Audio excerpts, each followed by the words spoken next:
Hello chers élèves, donc aujourd'hui nous allons parler d'une propriété particulière des médiatrices dans un triangle, alors quel qu'il soit. Alors vous avez un triangle ici ABC, et je vais construire les médiatrices de chacun des trois côtés du triangle. Alors je vais commencer par la médiatrice de AB. Alors c'est facile avec GeoGebra, ça va vite. Donc voilà la médiatrice de AB. Maintenant je vais faire la médiatrice de BC, même s'il faut cliquer dessus. Et maintenant, je vais faire la médiatrice de AC. Et qu'est-ce que vous constatez?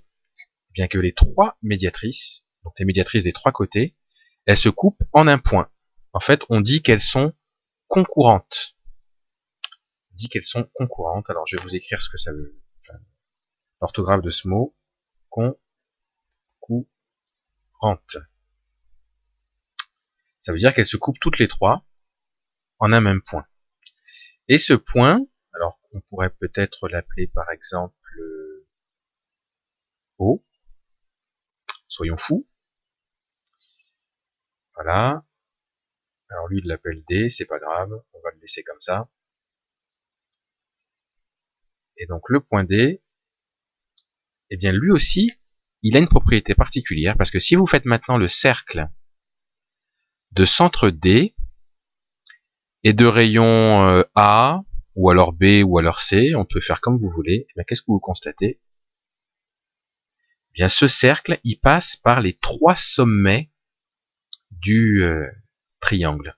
On appelle ce cercle le cercle circonscrit au triangle. C'est-à-dire que le cercle, il est, en quelque sorte, il circonscrit ou il entoure le triangle et il passe par les trois sommets de ce triangle. Donc si on vous demande de construire le cercle circonscrit à un triangle, qu'est-ce qu'il faut faire? Et il faut d'abord commencer par construire les trois médiatrices des côtés. On trouve le centre du cercle circonscrit.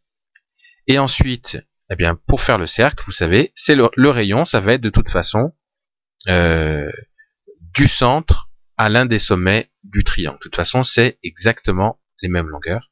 Donc vous pouvez construire votre cercle circonscrit comme ça.